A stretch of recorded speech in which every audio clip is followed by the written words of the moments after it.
میرے نبی نکاح کرے تو نکاح کرنے کی سنت کیا ہے، میرے نبی ولیمہ کرے تو ولیمہ کرنے کی سنت کیا ہے، میرے نبی مسجد میں آتے تو کیا کرتے، مسجد سے نکلتے تو کیا کرتے، گھر میں داخل ہونے کی سنت کیا ہے، گھر سے نکلنے کی سنت کیا ہے۔ حدیث میں اس کا مفہوم ہے، جو آدمی گھر میں داخل ہوتے وقت بسم اللہ پڑھ لیتا ہے تو شیطان دوسرے شیطانوں سے کہتا ہے کہ اس گھر میں جگہ نہیں ہے، اس گھر میں جگہ نہیں ہے، رات گزارنے کے لیے، شب بسری کے لیے کوئی اور گھر تلاش کر لو۔ جب مسلمان کھانا کھاتے وقت بسم اللہ پڑھ لیتا ہے تو شیطان دوسرے شیطانوں سے کہتا ہے کہ نہ رات گزار سکتے ہیں نہ کھانا کھا سکتے ہیں، اب کوئی اور جگہ تلاش کر لو۔ اللہ کے نبی صلی اللہ علیہ وسلم ایک مرتبہ ایک مجلس دسترخوان پہ بیٹھے ہوئے تھے، آپ نے دیکھا ایک صحابی کو اور ان کو غصے سے گھورنے لگے، غصے سے گھورنے لگے، وہ صحابی بے چین، دوسرے صحابہ بھی دیکھ رہے ہیں۔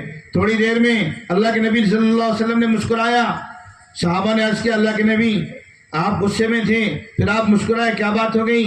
کہنے لگے کہ اس نے کھانا شروع کیا تو اس نے بسم اللہ نہیں پڑھا، میں دیکھ رہا تھا شیطان اس کے جبڑوں سے کھانا نکال نکال کر کھا رہا تھا، شیطان اس کے جبڑوں سے کھانا نکال نکال کر کھا رہا تھا۔ پھر اس نے بسم اللہ اولہ و آخرہ پڑھا تو اس کے اس بسم اللہ پڑھنے پر شیطان اس دیوار کے پیچھے جا کر خے کرنے لگا، تو میں جب وہ جبڑوں سے کھانا نکال رہا تھا تو مجھے غصہ آ رہا تھا، اور جب اس نے قے کر دی تو میں مسکرانے لگا۔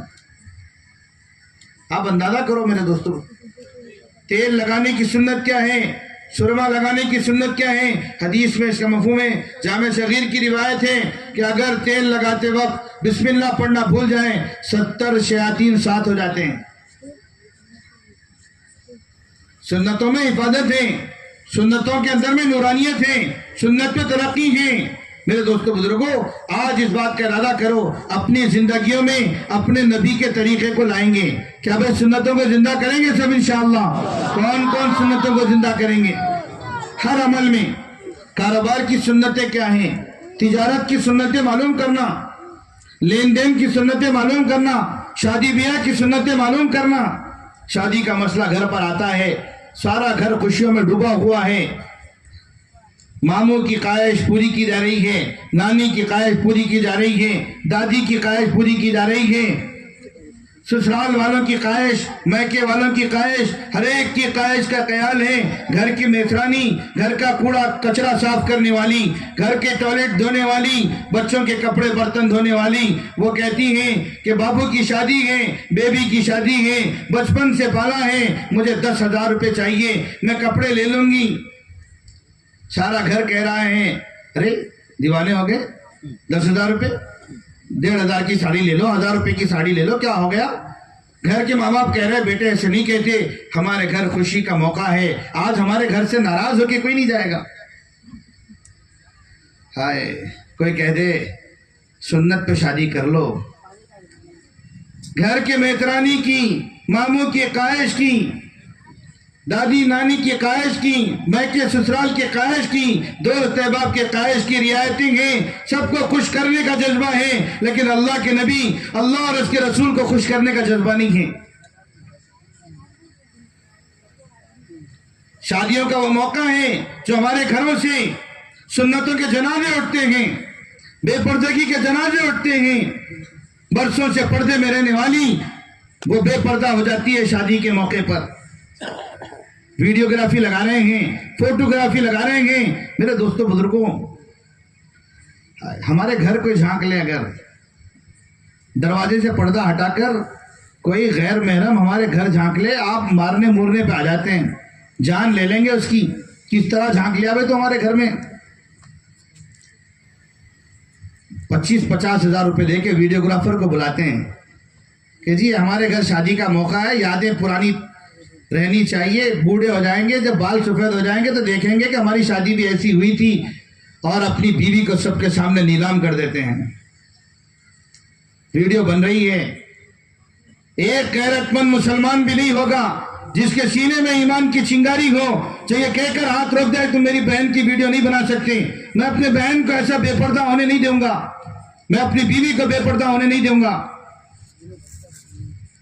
آپ سوچو تو صحیح میرے دوستوں بزرگوں، ضمیر مرا ہوا ہے، جذبات احساسات مرے ہوئے ہیں، باطل طریقوں کا ایسا اثر ہے کہ اللہ کے نبی کا طریقہ اور معمولی اسلام کی بنیادی چیزیں مسلمان چھوڑ کر اپنی شادی بیاہ کر رہا ہے۔ میں تو کہتا ہوں کہ اگر شاید پوری زندگی شوہر اپنی بیوی کو اتنے اینگل سے نہیں دیکھتا ہوگا جتنے اینگل سے اس رات ویڈیوگرافر اس کی بیوی کو دیکھ لیتا ہوگا۔ کتنی بے غیرتی کی بات ہے۔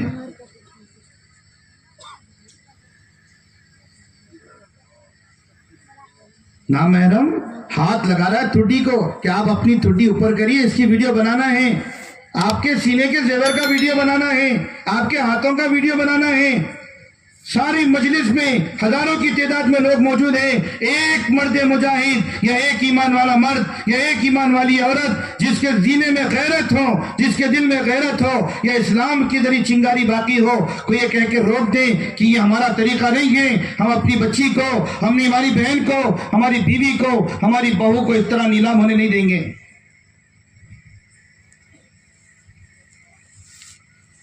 اس سے زیادہ قیامت اس بات پر ہے کہ یہ سی ڈی بنتی ہے، بنانے میں محلے کے ویڈیوگرافرز کے سامنے سارا گھر نیلام ہے، خاندان والے سب نیلام ہیں، پھر یہ سی ڈی تقسیم ہوتی ہیں بچی کے سسرال والوں میں، بچے کے سسرال والوں میں، میکے والوں میں، دوست احباب میں ویڈیو کی سیڈیاں تقسیم ہو رہی ہیں۔ نامحرم کو پتہ نہیں رہ کے دنیا کے کونے کونوں میں دیکھا جا رہا ہے۔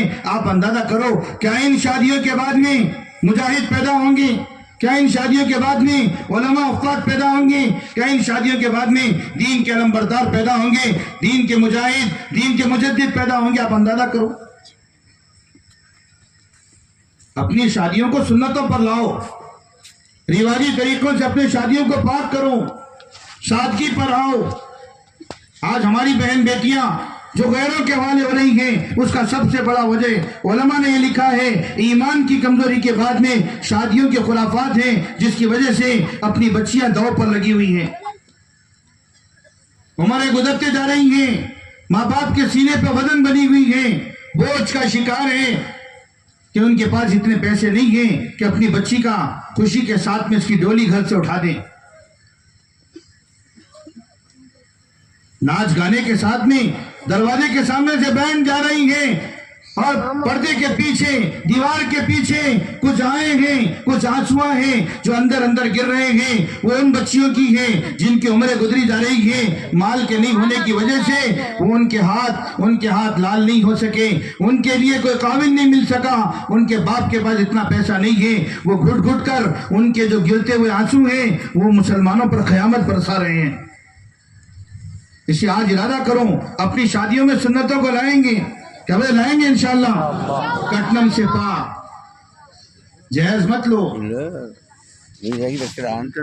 جوڑے کی رقم مت لو، گاڑی مت پوچھو، فقیر نہیں ہے، مرد بنو، خوددار بنو۔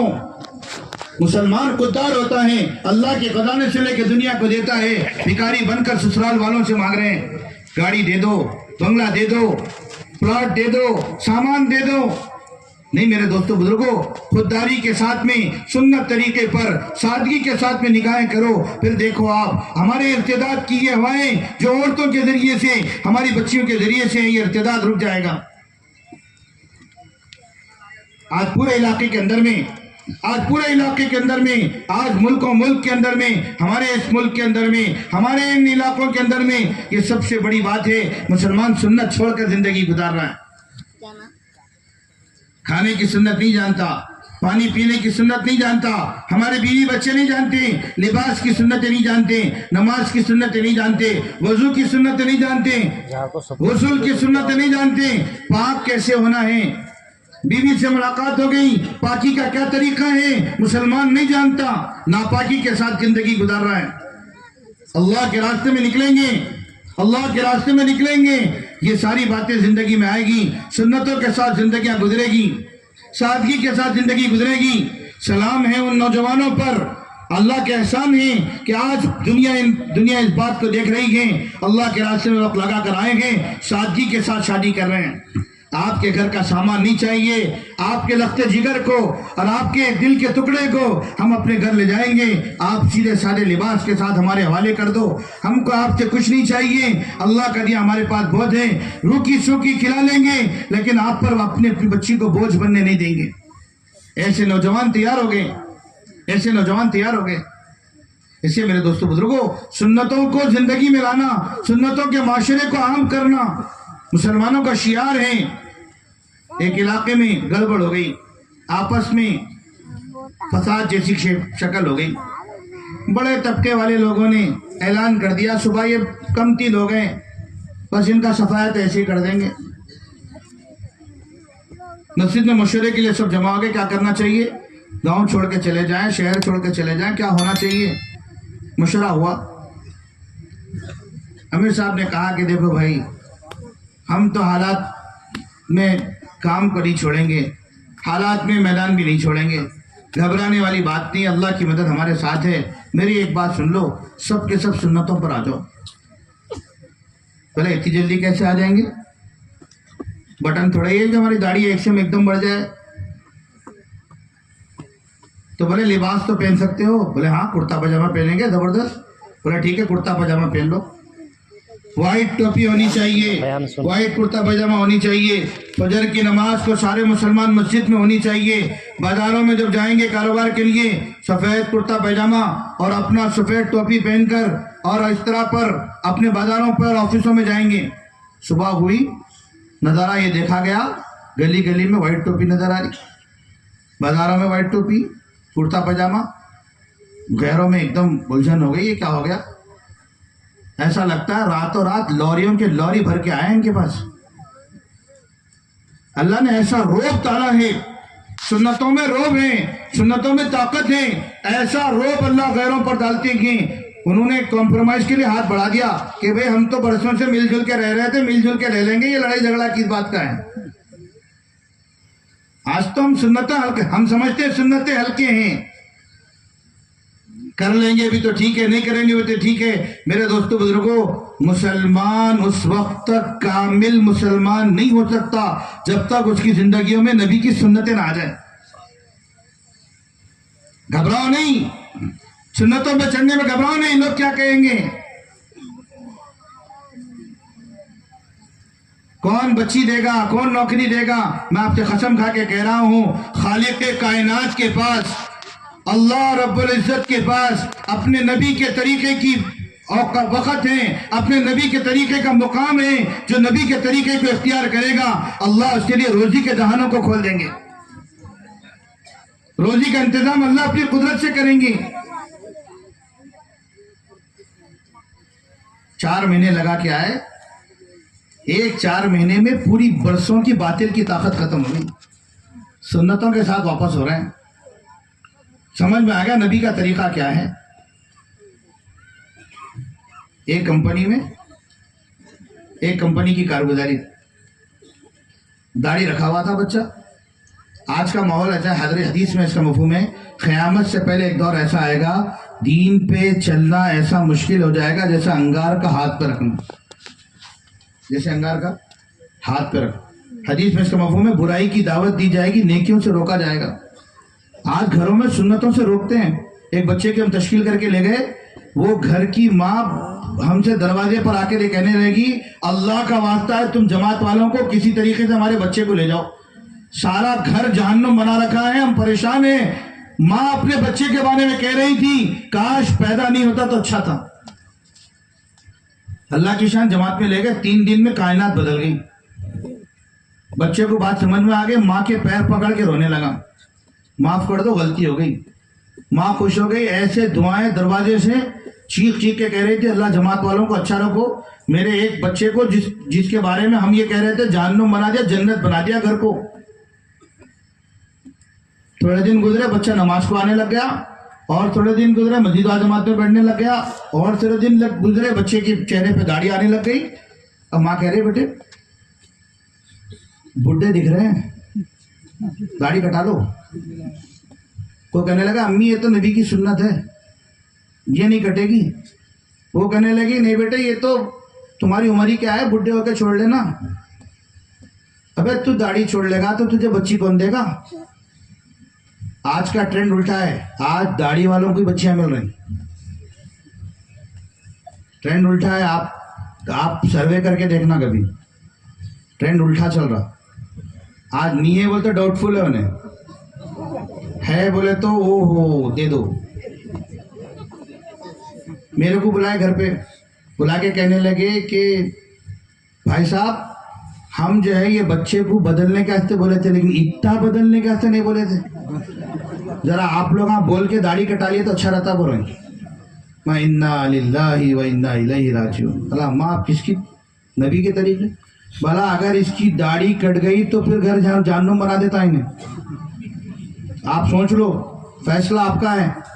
بولے نہیں ہونا، ہمارا گھر پورا پریشان ہے. بول رہے ہیں اللہ کی شان، تھوڑا سا ماحول سے ہٹا، گھر کا پریشر آیا، کٹایا، پھر اس کے بعد میں رنگ دکھایا، پھر دروازے پہ آواز دے رہے ہیں اللہ کے واسطے لے کے جاؤ. بول رہے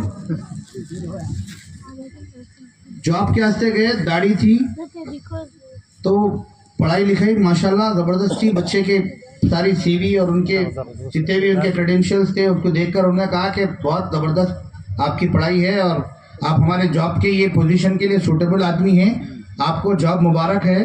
لیکن ہماری ایک گزارش ہے، یہ جو پیکیج ہم آپ کو دے رہے ہیں اس پیکیج کو ہم ڈبل کر دیں گے اگر آپ یہ جو آپ کا حلیہ ہے نا، یہ حلیہ تھوڑا ہمارے آفس کے لیے جمے گا نہیں. ہمارے پاس ہر قسم کا آدمی آتا ہے، یہ حلیے پہ تھوڑا سا آکورڈ فیل ہو رہا ہے، تھوڑا آپ تھوڑا سا اس کو کچھ صحیح کر لیں.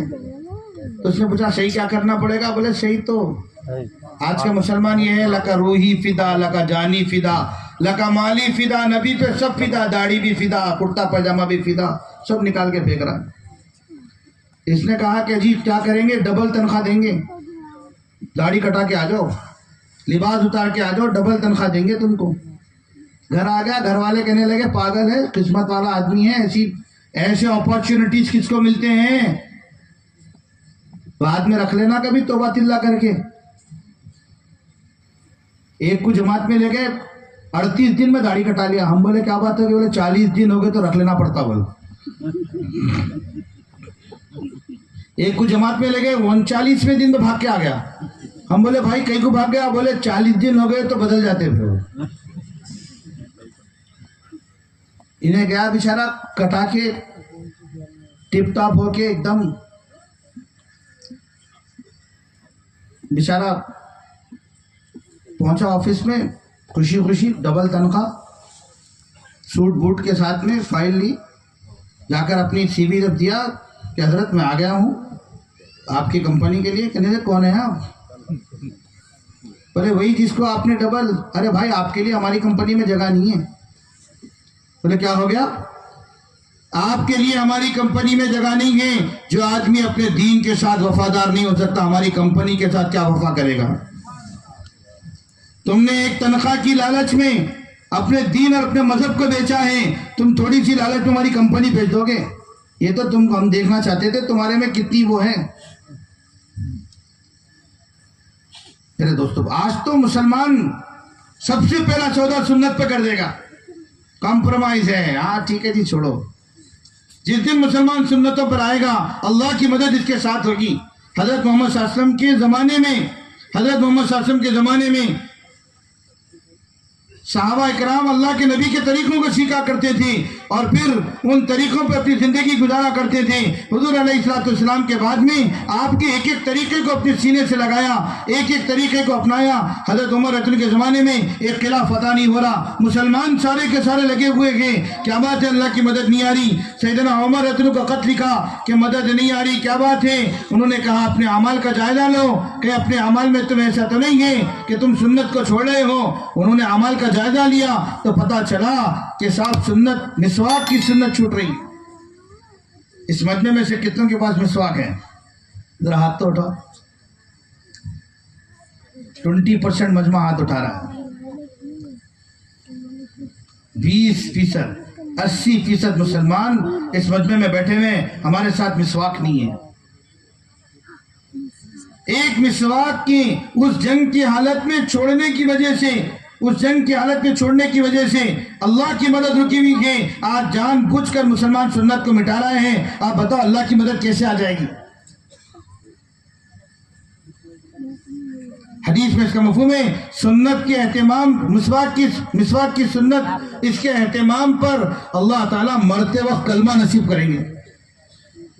مسجد کے باہر کھڑے ہوئے تھے، ایک آدمی لڑ رہا ہے مسواک والے سے، وہ مسواک والا بولا 20 روپے، انہیں بولا بہت مہنگا کر دیے، وہ بہت مہنگا کر دیے۔ تو مسواک والا بول رہا 1000 روپے بھی کرے تو تم لوگ مر کے لیتے، اس لیے کہ کلمہ ہونا نہیں ہونا تمہارے کو، کلمہ ہونا نہیں ہونا، 20 روپے میں لے لو، آگے ریٹ بڑھنے والا ہے بلکہ 20 مسواک کی سنت حدیث میں ہے مسواک کا اہتمام کرو، 70 فائدے ہیں، سب سے بڑا فائدہ یہ ہے مرتے وقت کلمہ نصیب ہوگا۔ بتاؤ کون کون مسواک خریدیں گے انشاءاللہ؟ سب خریدیں گے انشاءاللہ، اپنے لیے بھی، اپنی بیوی کے لیے بھی، بچوں کے لیے بھی مسواک، گھر میں مسواک کا اہتمام۔ پیسٹ لگا رہے ہیں، برش، ٹھیک ہے آپ لگاؤ، کوئی مسئلہ نہیں ہے، لیکن برش جو ہے وہ مسواک کا بدل نہیں ہو سکتا۔ مسواک کی سنت مسواک ہے، مسواک کا اہتمام کرو، مسواک کا اہتمام کرو۔ مسواک کے کئی فائدے ہیں، اس میں سب سے بڑا فائدہ کلمہ نصیب ہوگا۔ کریں گے سب انشاءاللہ، یہ سنت ہے میرے دوست۔ دوسری اہم بات، ایمان بنے گا، اعمال بنیں گے۔ میں آپ سے کہا تھا کہ 3 چیزیں اللہ کی مددوں کو اتارنے کے لیے، ایک تو یقین بنانا، دوسرا سنتوں کا اہتمام، تیسرا جو ہے میں آگے آخری میں بتاؤں گا آپ کو۔ اس بیچ میں آپ کو یہ بات بتاتے چلوں، مسلمان ایمان بنے گا تو اعمال بنیں گے۔ آج اللہ معاف کرے، مسلمان مسجدوں کو ویران کرا ہوا ہے، مسجدوں کی بددعاؤں نے مسلمانوں کے علاقوں کو ویران کر دیا۔ اپنی مسجدوں کو آباد کرو۔ ظہر میں آپ کے سامنے مفتی صاحب نے کتنی تفصیل سے مسجد کے فضائل بیان کیے گئے۔ آپ کا کاروبار میں ٹینشن ہے، آپ پریشان ہیں، آپ کے حالات خراب ہیں، آپ قرضوں میں ڈوبے ہوئے ہیں، میں آپ سے کہہ رہا ہوں مسجد کو اپنا ٹھکانہ بناؤ، مسجد میں آتے جاتے رہو، فرشتے تمہارے کاروبار میں تمہاری مدد کریں گے۔ صحابہ کے حالات بدر کے موقع پہ خراب تھے، یہ کیوں اٹھ رہے ہیں؟ بیٹھ جاؤ نا، کیا ہو گیا؟ تھکے؟ میں کہہ رہا ہوں میں تھکنا چاہیے۔ اور یہاں یہ لوگ میرے کو یہ بولے کہ صاحب مسئلہ کچھ نہیں ہے، درمیان میں ساری رات ہے، ٹینشن کی کوئی بات ہے نہیں ہے، پوری رات پڑی ہوئی ہے، آپ کب تک بھی بات کرتے تھے؟ ایسے یہ کچھ یا ختم کرنا ہے؟ ارے کیا کرنا ہے بولو نا۔ ایک جگہ بیان ہو رہا تھا، کہتے لوگ بس کرو بس کرو بولے گا۔ ایک صاحب بولے کہتے بھائی میرا معمول ہے، جب بھی بیان شروع کرتا ہوں ایک پیپرمنٹ کی گولی منہ میں ڈال لیتا ہوں، گولی ختم، بیان ختم۔ لیکن آج غلطی سے جیب میں ہاتھ ڈال کے جب منہ میں ڈالا تو پیپرمنٹ کی گولی کے بجائے شیروانی کی گنڈی آگے بولے گا۔ گنڈی ختم ہو رہی نہیں بیان، لیکن میں گنڈی نہیں ڈالا، میں انشاءاللہ ختم کروں گا، لیکن آپ بیٹھ کے سنتے رہو، یہ موقع ملتا بھی نہیں۔ آسمان کے نیچے توحید کی باتیں، سنت کی باتیں، یہ موقع کہاں ملتے آپ بتاؤ؟ گھر جائیں گے تو سو جائیں گے، گھر جائیں گے تو یہاں سے باہر نکلیں گے شیطان گناہوں میں لگا دیں گا۔